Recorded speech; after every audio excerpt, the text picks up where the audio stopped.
La verdad es que es complicado hablar después de Alberto y de la experiencia que él tuvo en primera persona como gestor público, en este caso como consejero de la Comunidad de Madrid, en una situación tan tremenda como la que vivimos, no únicamente a nivel de la Comunidad de Madrid, sino a nivel de toda España y de todo el mundo, ¿no? Y al final yo creo que de lo que estamos hablando, de lo que hablaba Lorena cuando explicaba su experiencia en la Comunidad de Madrid como diputada de la oposición, o la que comentaba el propio Alberto como consejero en su momento, es de dos modelos completamente diferenciados de gestionar y de entender la política, de liderar la política pública. Por un lado tenemos el modelo socialdemócrata, el que estuvo liderando a nivel estatal Pedro Sánchez, y por otro lado tenemos el modelo liberal de Ayuso, y quiero especificar de Ayuso, porque si vemos a nivel de política internacional podemos ver que líderes liberales como Macron, Merkel, gestionaron la pandemia de una forma completamente diferente a como la hizo Ayuso.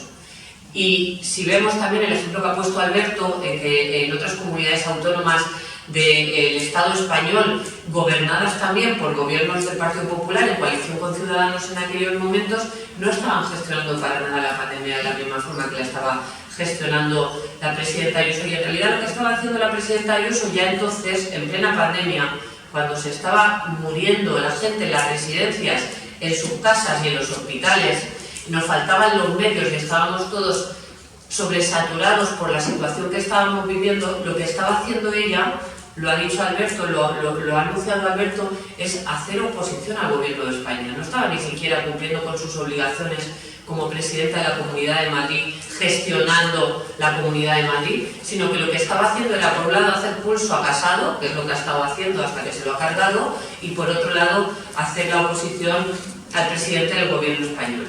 Pero yo recuerdo mucho las frases también de la ministra de Hacienda, de la ministra Montero, que decía: qué mal que estamos, pero menos mal que estamos.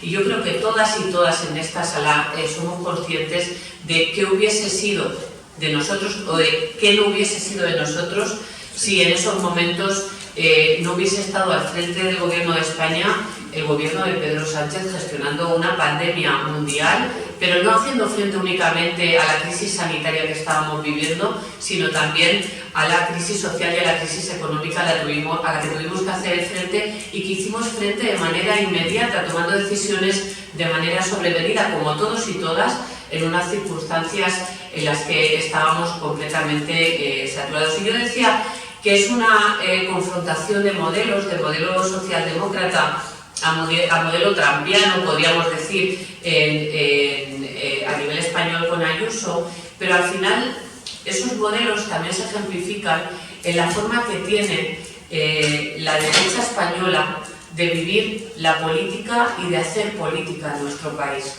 Porque estamos hablando de cómo se gestionó el caso de las residencias aquí en la Comunidad de Madrid, y comentaba Alberto que ellos, para excusarse de los protocolos de la vergüenza, decían que eran borradores.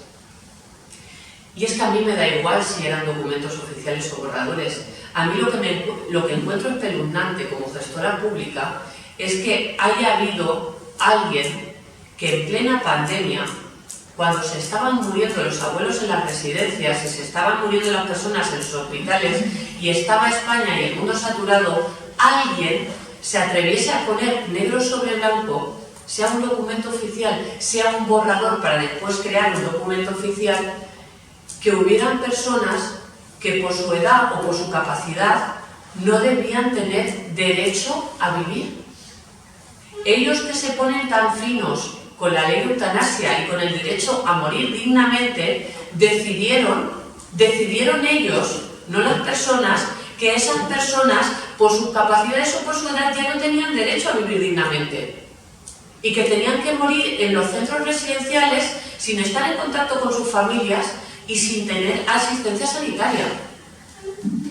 Que no me quiero imaginar yo, y no nos queremos imaginar ninguno de nosotros, y a mí se me hacía muy duro intervenir después de Alberto, lo que podía significar morir en aquellos momentos en una residencia sin ningún tipo de asistencia sanitaria.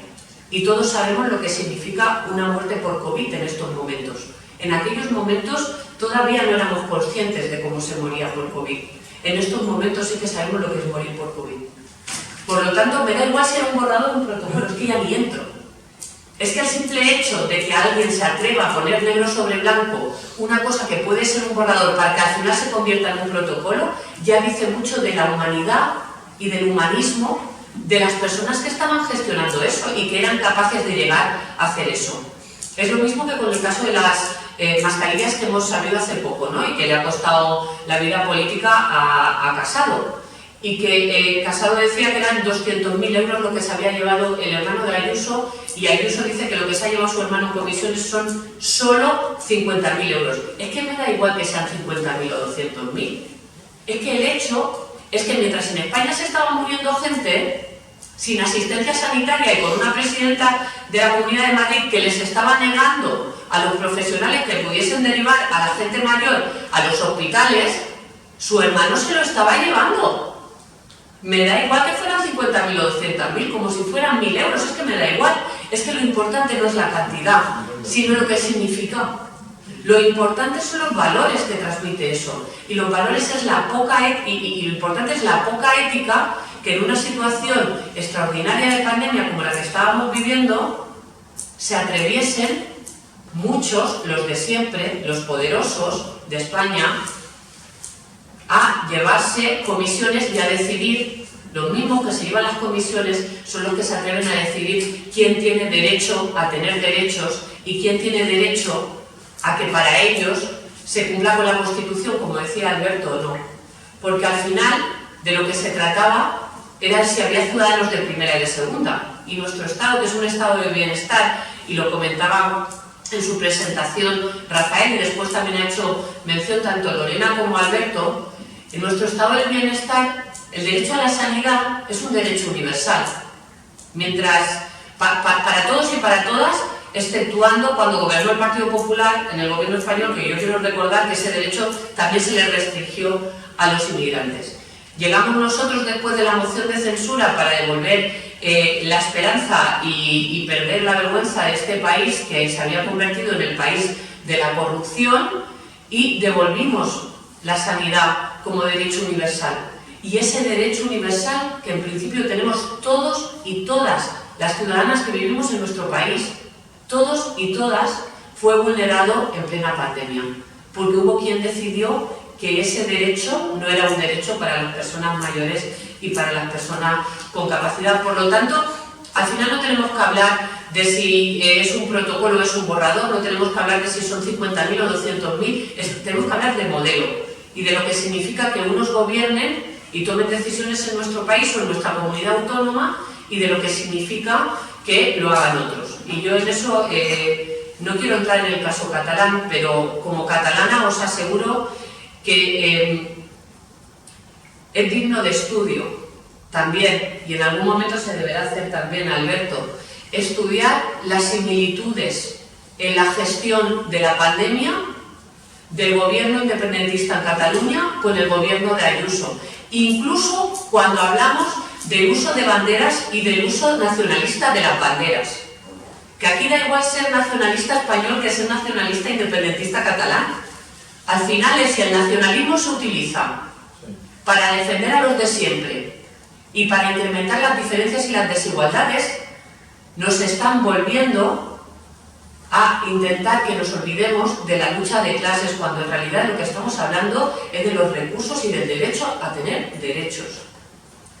Y cuando Alberto estaba comentando que si tú puedes, que lo que decían algunos doctores y doctoras es, si tú puedes, coge a tu padre y a tu madre y trátelos tú a nivel personal, porque así les atenderemos.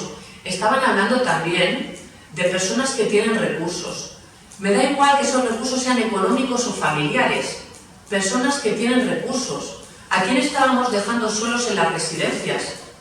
A las personas mayores o con otras capacidades en peligro de exclusión social, ya sea a nivel de recursos económicos, ya sea a nivel de recursos familiares, que estaban solos, esa soledad no deseada que hemos criticado tanto tiempo. Y desgraciadamente, antes de la pandemia ya había muchas personas mayores en residencias solas, sin nadie que les fuera a visitar. sin un núcleo familiar cercano, próximo, que le fuera a visitar. Eso se vio mucho más acentuado durante la pandemia, cuando restringe la entrada a los familiares y a las familiares en las residencias. Cuando alguien te dice, si puedes, ves a buscar a tu padre o a tu madre, a tu abuelo o a tu abuela, a tu tío o a tu tía, te están diciendo que los que se están quedando en las residencias, muchas veces aislados, son las personas que menos tienen. Y eso también lo tenemos que poner encima de la mesa. Y eso también está ahí en el modelo de gestión que comentaba antes, ¿no? Cuando hablaba de los diferentes modelos. Porque al final, yo creo que otro tema muy importante, hablábamos aquí de rendir cuentas, y Alberto decía la importancia que los gestores públicos, yo estoy completamente de acuerdo, los gestores públicos, ya seamos técnicos, ya seamos políticos, tenemos que rendir cuentas a la ciudadanía. Tenemos que explicarle a la ciudadanía qué hacemos con sus impuestos, esos impuestos que quieren dejar de captar los del gobierno del Partido Popular. Ellos, como cobran comisiones, no les hacen falta los impuestos para hacer política pública. La gente de izquierdas y la gente que realmente creemos en la justicia social y en la igualdad de oportunidades, creemos que los impuestos son importantes precisamente para mantener nuestro estado del bienestar. Entre otras cosas, muchas de las cosas que pasó durante la pandemia, no todas, porque la pandemia fue sobrevenida, pero es el estado en el que nos encontramos la sanidad pública. Y en eso se notó mucho las comunidades gestionadas por el Partido Popular y las comunidades gestionadas por otras fuerzas políticas que no habían recortado tanto en sanidad pública como las del Partido Popular. Pero una de las cosas que tenemos que hacer cuando decimos hay que rendir cuentas, tenemos que evaluar la política pública. No podemos crear política pública, no evaluarla y continuar reproduciendo esa política pública como si no hubieran cambios en nuestra sociedad. Y en estos momentos, en los momentos prepandémicos, el 75% de las personas que vivían en residencias, el 75%, eran personas mayores de 80 años.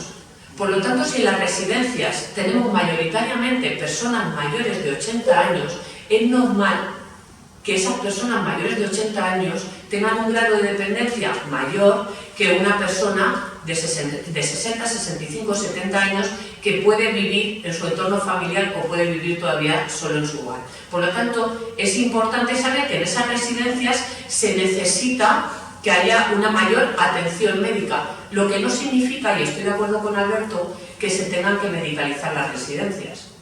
¿En qué momento de la película hemos decidido que cuando una persona mayor ingresa en una residencia no tiene derecho a la sanidad pública? Porque si estamos diciendo eso, estamos diciendo que no es un ciudadano de primera. Si la sanidad pública es universal para todos los españoles y españolas, es universal también para los españoles y españolas que están viviendo en una residencia. Y su médico de cabecera tiene que continuar siendo su médico de cabecera. Y su derecho a ir a un médico especialista tiene que ser el mismo. Y su derecho a acceder a urgencias tiene que ser el mismo. El que tú vayas a una residencia no implica que tú renuncies a tu derecho como ciudadano o ciudadana a ser atendido por la sanidad pública.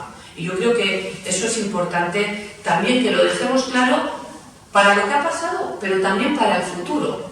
Que se tendrán que medicalizar las residencias seguramente. Si yo misma estoy diciendo que la población diana o el público objetivo de las residencias españolas es personas mayores de 75 años y que por lo tanto su grado de dependencia es mayor que el de la media de las personas mayores, está claro que necesitan una atención médica especializada. Pero eso en ningún momento tiene que significar que se renuncie a su derecho universal a la sanidad pública. Por lo tanto, a su derecho a tener derechos.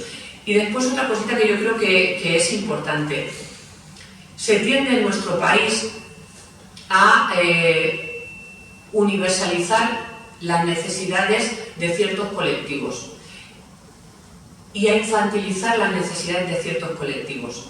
Pasa con los niños y las niñas menores de edad, antes comentaba el caso de los menores no acompañados, pasa, comentaba Alberto, con el caso de las personas con otras capacidades, pero pasa también con la gente mayor. Y durante mucho tiempo se ha estado gestionando las residencias en nuestro país como si todas las personas mayores fueran iguales, tuvieran las mismas necesidades y por lo tanto se le tuviesen que dar las mismas respuestas.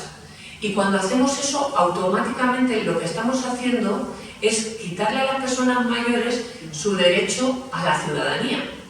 Porque ellos, como son mi guerra, si soy sujeto político para decidir a qué hora me quiero levantar, a qué hora me quiero ir a dormir, a qué hora quiero desayunar, a qué hora quiero comer, a qué hora me quiero duchar, a qué hora quiero salir al patio a tomar un café con mis amigos y mis amigas, a qué hora quiero jugar a las cartas, a qué hora quiero hacer la siesta. Lo que no puede ser es que se les robotice a las personas mayores en las residencias y se les trate, pues, poco más que como si fuesen esclavos, en los que todos tienen que cumplir con una serie de normas establecidas. ¿En qué momento de la película hemos decidido que una persona que ingresa más o menos libremente, porque únicamente el 4% de las personas que están en una residencia están por voluntad propia? ¿En qué momento hemos dicho que el estar en una residencia significa que tú dejas de ser un sujeto político y por lo tanto un sujeto de derecho en nuestro país?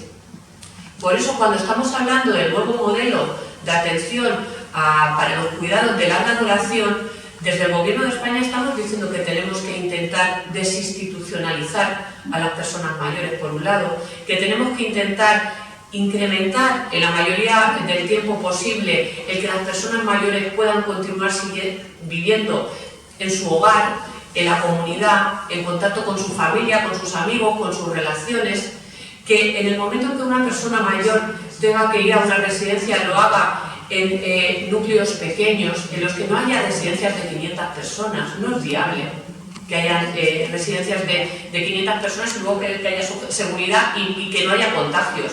Pues por eso los núcleos de convivencia decimos que tienen que ser pequeños. Y eso seguramente entra en contradicción con lo que comentaba Lorena, que es con el beneficio que buscan algunas empresas que se dedican a la gestión de residencias. Pero es que nuestro deber como poderes públicos es intentar que el beneficio sea el bien común y no el beneficio económico de la iniciativa privada. Por lo tanto, tenemos que trabajar en ese modelo, en un modelo en el que seguramente no vamos a encontrar al Partido Popular. Yo voy a ser muy franca, hoy he estado, esta mañana lo comentaba con Alberto y con Lorena, en un acto en el que estábamos diferentes fuerzas políticas y también los agentes económicos que gestionan en estos momentos residencias, y el Partido Popular habla constantemente de financiación. Y yo quiero aprovechar para explicaros el tema de la financiación. Cuando nosotros llegamos al Gobierno de España después de la moción de censura, nos encontramos con una lista de espera de personas con grado y nivel reconocido de dependencia y sin que se les estuviera dando ninguna prestación de más de 240.000 personas. Desde entonces hasta ahora se han ingresado cada año más de 600 millones de euros al presupuesto de atención a la dependencia. En ninguno de esos presupuestos hemos tenido el voto a favor del Partido Popular. Por lo tanto, ahora que no se llenen la boca hablando de atención a la dependencia, de nuevo modelo, de dónde está el presupuesto de los nuevos modelos residenciales, estamos trabajando en ese nuevo modelo residencial y queremos hacerlo de manera conjunta e intentaremos que haya un acuerdo a nivel territorial. Pero lo que no puede ser es que el modelo de Ayuso se instaure, desgraciadamente, parece ser que es lo que va a pasar, a pesar de los cambios de liderazgo en el Partido Popular. Lo que no puede ser es que el modelo de Ayuso se instale en el Partido Popular a nivel de España, porque eso significa más Ayuso, más Vox y menos políticas públicas de atención a la ciudadanía, porque ellos lo único que defienden es cuanto peor, mejor. Y eso es hacer politiqueo y no hacer política de la que nosotros y nosotras entendemos. No únicamente el Partido Socialista, estoy hablando en general, me he sentido muy representada con lo que ha comentado Alberto hoy en esta mesa, que es lo que creemos que tenemos que hacer, sobre todo las personas que nos dedicamos a las políticas sociales, que si creemos que en algún momento esta, permitidme el término, mierda de pandemia ha servido para algo, es para intentar mejorar el modelo y no para empezar a tirarnos los trastos a la cabeza de quién lo ha hecho mejor o peor. También quiero decir, y con esto ya acabo, que no me quiero alargar más, Tanto Alberto como Lorena han dado datos de cifras espeluznantes de personas muertas en la Comunidad de Madrid, tanto a nivel global como a nivel residencial. Yo siento deciros, compañeros y compañeras, que los datos de la Comunidad de Madrid, no sé si en la Comunidad de Madrid os los creéis, pero en el resto del Estado español no se los cree nadie. Y algún día conoceremos los verdaderos datos de éxitos en la Comunidad de Madrid y en las residencias de mayores de la Comunidad de Madrid. Muchas gracias.